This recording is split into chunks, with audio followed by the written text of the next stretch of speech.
Hey everyone, welcome back to Digitally Twisted Media. So, the new Pokemon game came out on Friday. It is Sunday night, and I was able to get my hands on the game. So, I've been playing it this weekend for a few hours, and David also has been playing it. So, I've gotten to watch it all over again. And I want to give you guys my first impressions and a review on it.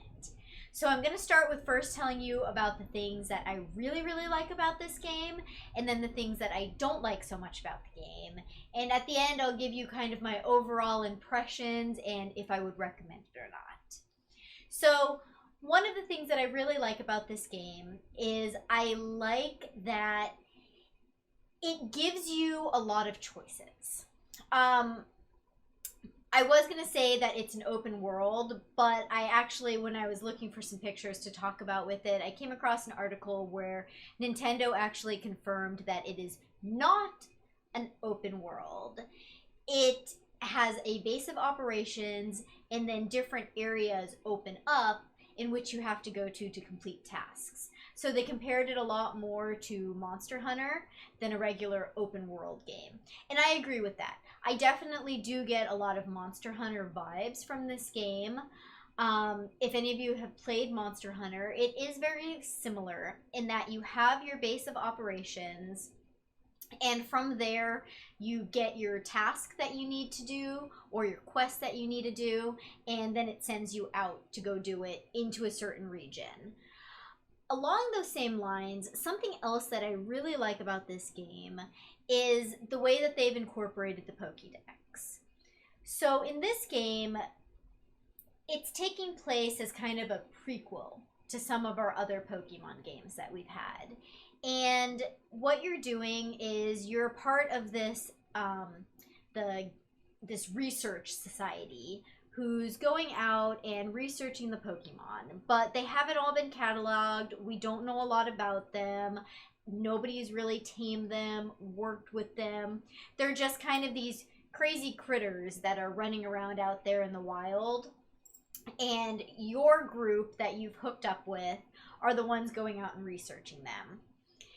It's a little bit crazy how the game starts. You're this kid. You're either, you get to choose whether you want to be a male or a female. These are the stock male and female characters right here.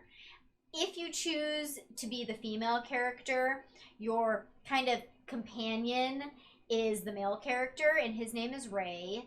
If you choose to be the male character, then your companion is the female, and her name is Akira.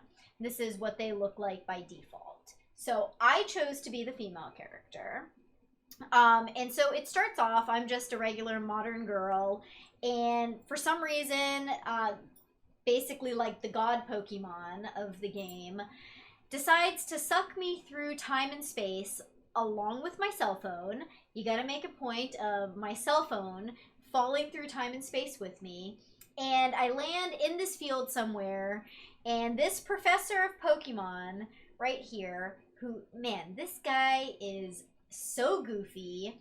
He's wearing just the goofiest hat. I wouldn't take this guy serious. Like, I was making a joke to Dave that I think that he has tinfoil lining the inside of this hat because he's like, he's on another planet. And maybe he's supposed to be like that because to everybody else in this village, he's just so crazy and out there with his research of the Pokemon. But he finds you, and he wants you to help him find these 3 Pokemon who had run away from him. And you just do such an amazing job catching these 3 Pokemon. You can just master throwing these Pokeballs. Everybody is like in awe of you. You're the most amazing prodigy.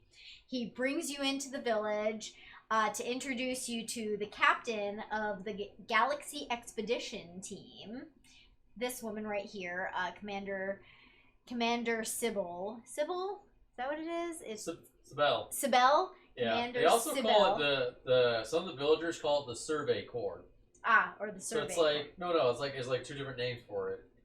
Well, they also have like they have the medical corps, they have the construction corps, Security Corps, the Engineer security Corps. corps. They have all these different corps. Um, so, anyways, we're introduced to her. She's the commander, and man, they are just harsh. Like, I was just feeling no love at the beginning of this game.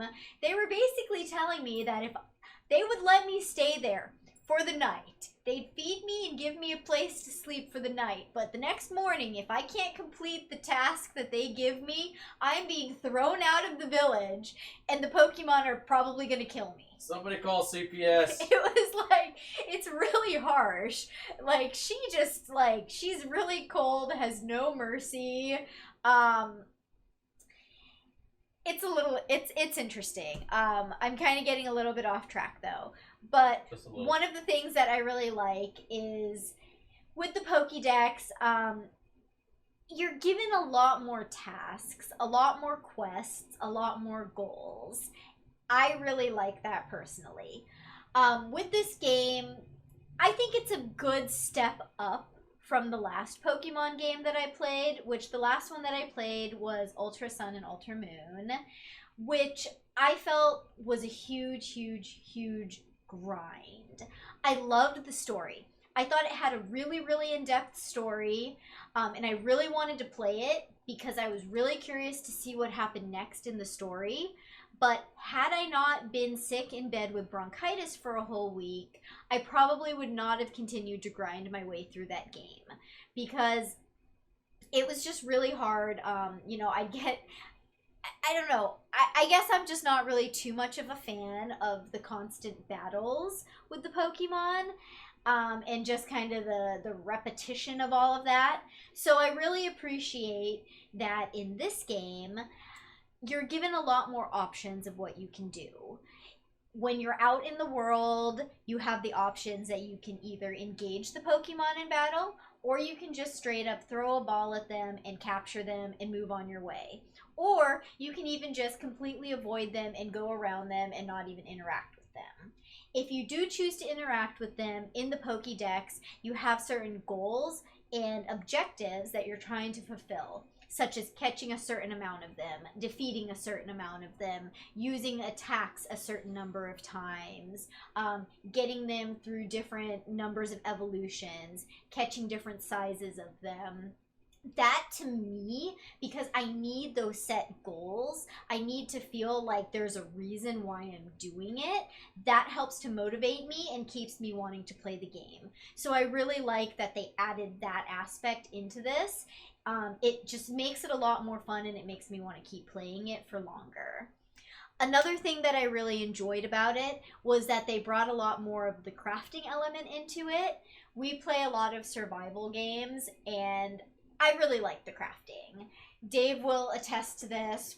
When we play Conan, when we play Ark, when we play 7 Days to Die, any of these games, I will just be very happy just staying over in our little base and just crafting, crafting, crafting to my heart's content, going out, gathering lots of wood, stones, crafting potions, whatever. I like that aspect of games. And there's probably a lot of other people out there who also like that aspect of games, considering the fact that they put that element into this game.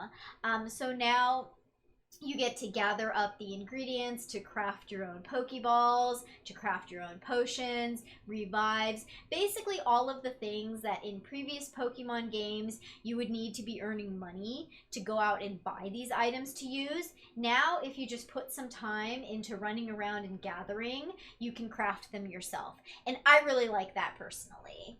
And I guess maybe that's the grinding element that some people would not like. But again, this game gives you a lot of those options because if you don't want to craft those things, you still can buy them. And there's plenty of merchants and people all over the place that you can buy them from. Another thing that I really liked about this game is I think it's really, really beautiful. I love the graphics. I love the scenery. The worlds are just great.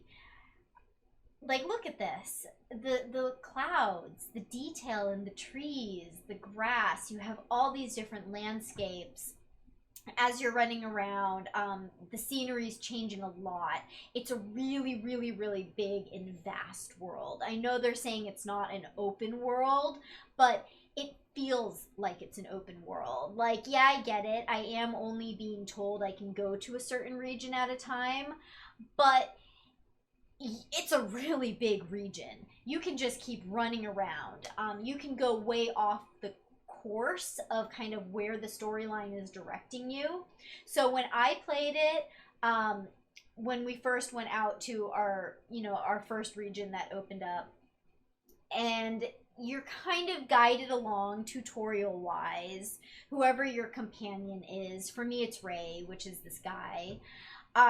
He's kind of giving me tips, but then he's like, well, I'll run up ahead. I'll let you practice that, and I'll run up ahead. Catch up with me when you've accomplished whatever the task was he gave me, whether it's, catching a certain amount of Starlies by not startling them, or, getting a Weasel to use a certain type of attack. I kind of followed along with catching up with him pretty quickly, but when Dave played the game, he went way, way, way off course. And he was in completely different parts of the map than I went, and because of that was able to catch completely different Pokemon than the ones that I caught. And so even though they're saying it's not an open world, you have a very vast area in which to explore, and there's a lot of different types of Pokemon. There's a lot of things that you can gather, and I like, again, with the Pokemon out in the world, I like how they've made them very distinct in the way they respond to you as a human. We have some Pokemon that startle a lot more easily. The birds, namely. Oh my gosh, it took me a really long time to get one of these Starlies to even engage in battle with me, because every time I tried to not throw a ball, but throw one of my Pokemon out to fight it, it would get startled and just fly away. And it's like, well, I mean, yeah, that's a typical bird. Of course, it's just going to fly away from you.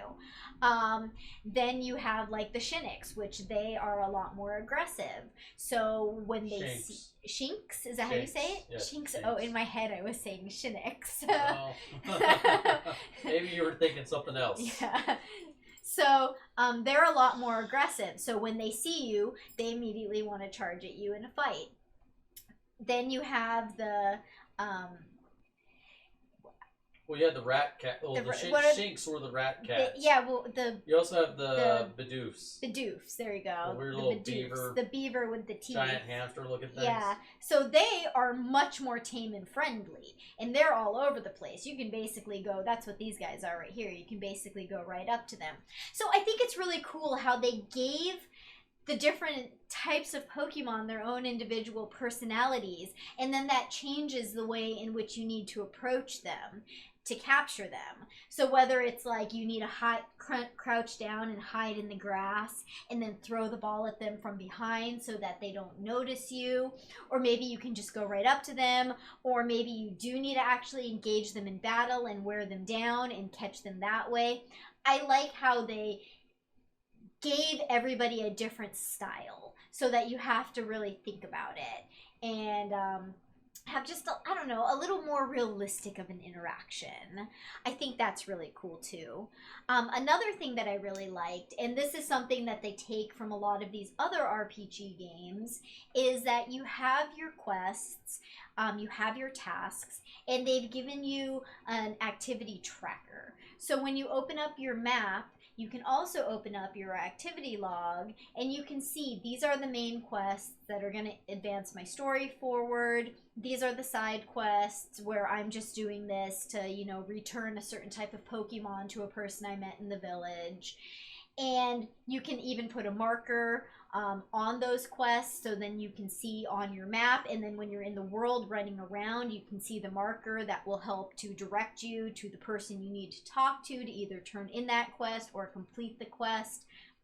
And I like how they have that, because, oh man, when I was playing Ultra Sun and Moon, there was this one, I had to find the flute, and I had to go through this one, door or hole or something to get there, and I just kept going past it over and over and over, and I spent so long going everywhere trying to find what door basically I needed to go through to get to this next part, and it was driving me crazy. And like I said, if I wasn't laid up in bed with bronchitis, I might have just given up.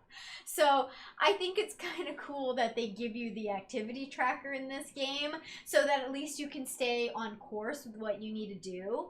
And also, a lot of times, you know, you run into these people in the village that give you these quests to go out, catch a certain Pokemon or research a certain Pokemon or get them a certain amount of berries. But then you go back to the village later on and you're like, oh man, I know somebody asked me to do this, but I can't for the life of me remember who it was or where they were. So I like that you can just highlight it on your activity tracker and it will point you in the right direction so you can go turn in the quest that you did.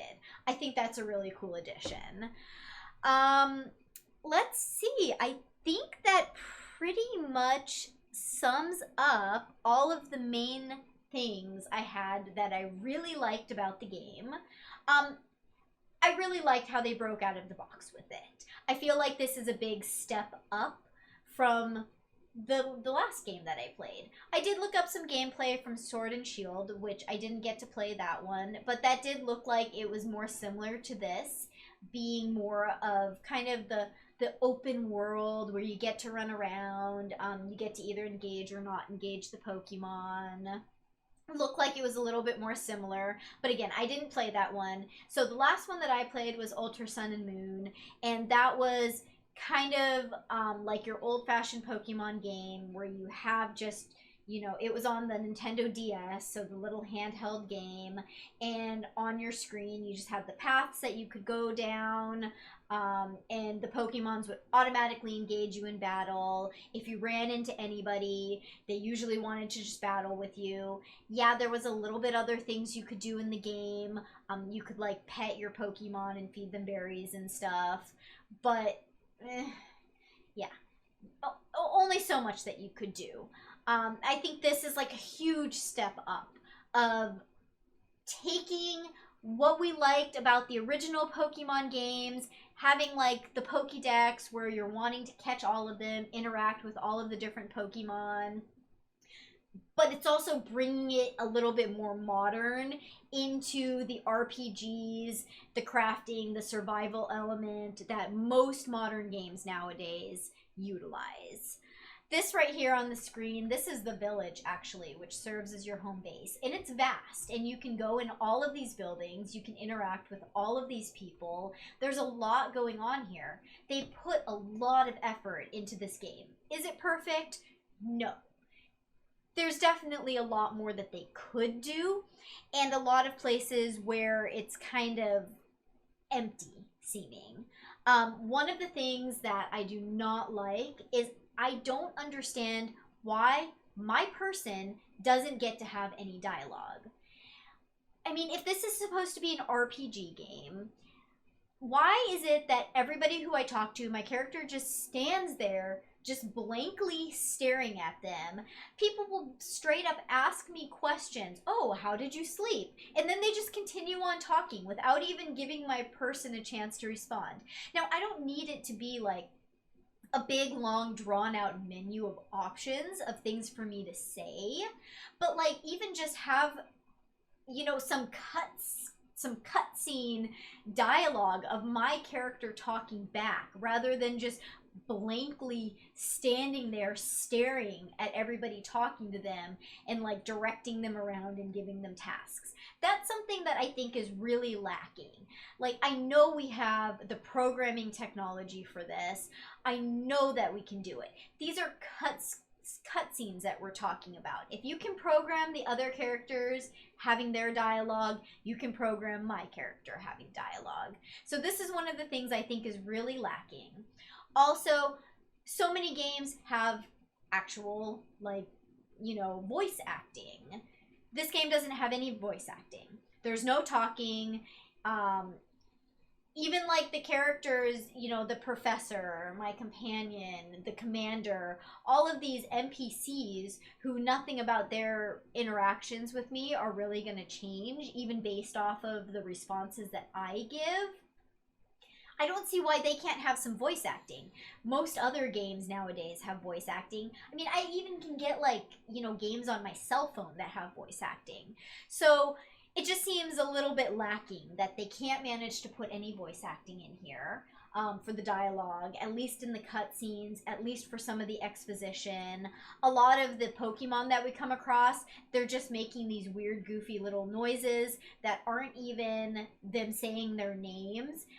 Pikachu isn't even making like a Pika-Pee or a Pikachu sound at all. It just makes some weird what's the noise it makes? I can't do it. You do it. It's like it's like that stuff we heard when I was a kid, like 20 years ago. No, over 20 years ago now.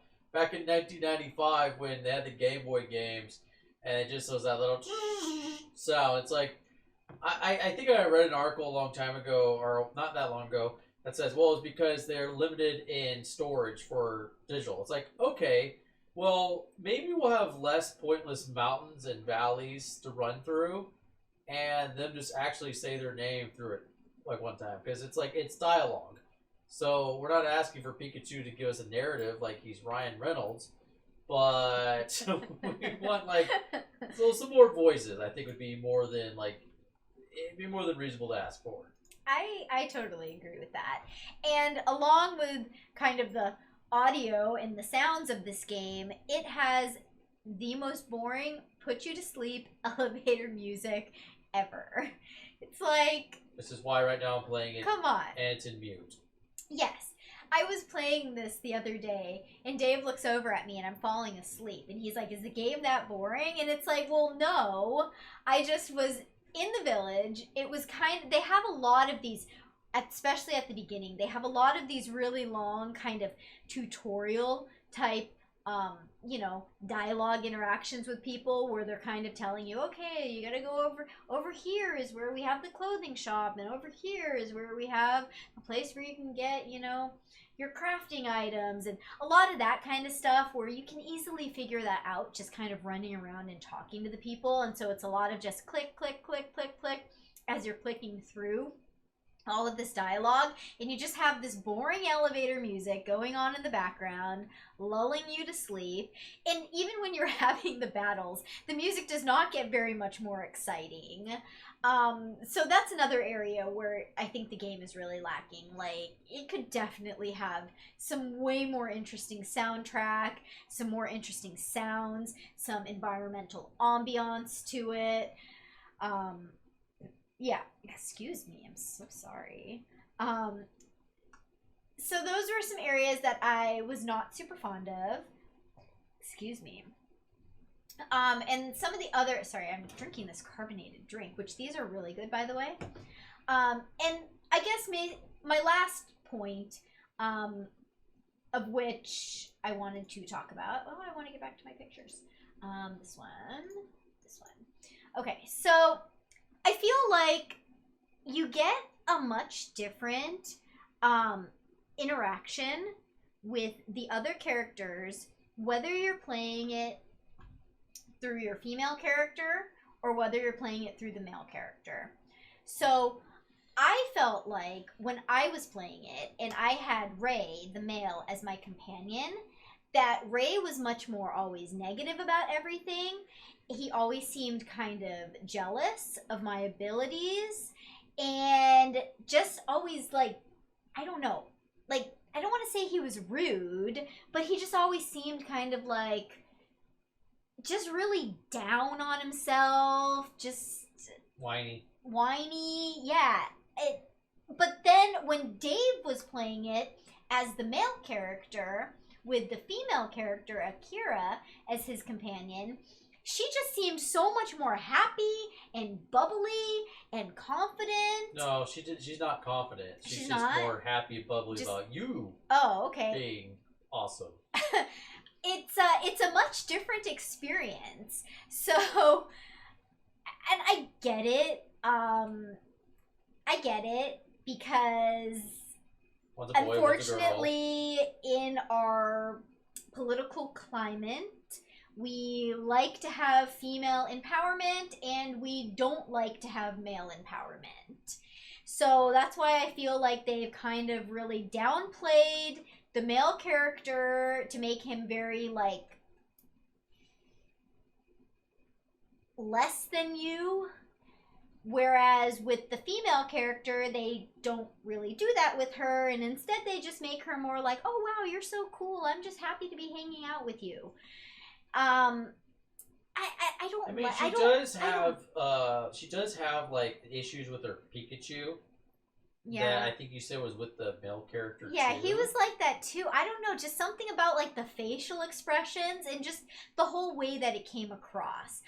When I was watching you play it, I felt like she was more genuinely happy for you and excited to have you along. Whereas I felt like he was more like, oh man, I just like, you know, I'm just not good compared to you. And like, it was just a different vibe I got, you know? And it was really more, I feel like, with their facial expressions or something. Yeah, for her, I felt like it was just a genuine, like, because I don't know. I haven't really watched you play that character at all. It was like she was genuinely happy. She wasn't jealous, but she had some issues with her Pikachu she needs to work through. But it seemed more like it almost felt like marriage counseling between her and her Pikachu. You know, you gotta get that relationship counsel. And for him, I don't know because I haven't really watched you play at all. But from what you've told me, he just sounds like a real downer. Yeah, he like was he's kind not of a he's downer. not fun. Like he's a huge downer completely. That was how I felt. I don't know. I just feel like honestly, a lot of the characters in this game are just a little bit weird in my opinion. I mean, this professor, if I fell out of the sky and I woke up in a field somewhere and he was the first person there offering to take me back to his village to Stranger feed, danger. I would have run the other direction. Nothing about him seems comfortable or trustworthy. He seems creepy. And he acts creepy too. And he's always making really bad, like, puns and stuff. And I don't know, just something about his dialogue is always really weird too. Yeah, he was weird. But one of the biggest gripes I think I had was that the habitat of the Pokemon could use a little bit more work on. But look, Jenny, I just found this giant... You guys can't see it, sorry. Beaver dam right here good. now. But it's got the Alpha Angry Beaver... Whatever that guy's called. It's like the ultimate form of the Bidoof. Oh, shoot. Speaking of Bidoof, there's one right here that's ran up next to me. But yeah, it's like, so that's the most effort I've seen them put into their natural habitat so far. But yeah, that's my 2 cents. Well, Dave is going to make a video where he's going to talk about how he thinks a Pokemon game should be made and what his ultimate ideas are for a really good Pokemon game, and he does have some really good ideas. So look for that video. Ultimately, so would I recommend this game? Yes, I would. I really like this game. I'm really enjoying playing it. I think it brings a lot of very interesting elements to the table. It's definitely a step up from the last Pokemon game that I played. It's doing a good job of bringing it more into the modern world. There is a lot that they could do to make it even better in the future, but I'm sure that for Nintendo, this was probably a fairly ambitious undertaking to even do this, because it's so outside of the realm of what they've done before. So I look forward to seeing, you know, for the next game, like how they expand upon this and make it even better, because games have certainly advanced a lot from what they were back on our Nintendo Game Boys and the Nintendo DS's. And there's a lot that can be done now. And I think they're heading in the right direction. So I really enjoy it. I look forward to seeing what's going to happen. And honestly, I'm not even really very far into the storyline. Like I said, only a few hours. So I will also definitely come back and give you guys a more updated review of what I think about the storyline and where they go with that, and if I feel like that delivers, because Ultra Sun and Ultra Moon had a really, really good storyline, and I thought the story went super in depth. So I'm really excited to see if this one kind of lives up to that on the storyline level as well. Let me know what you guys think. Let me know if you've played it, or if you're planning to, or what your ideas are for another Pokemon game. I'll talk to you guys next time. Bye!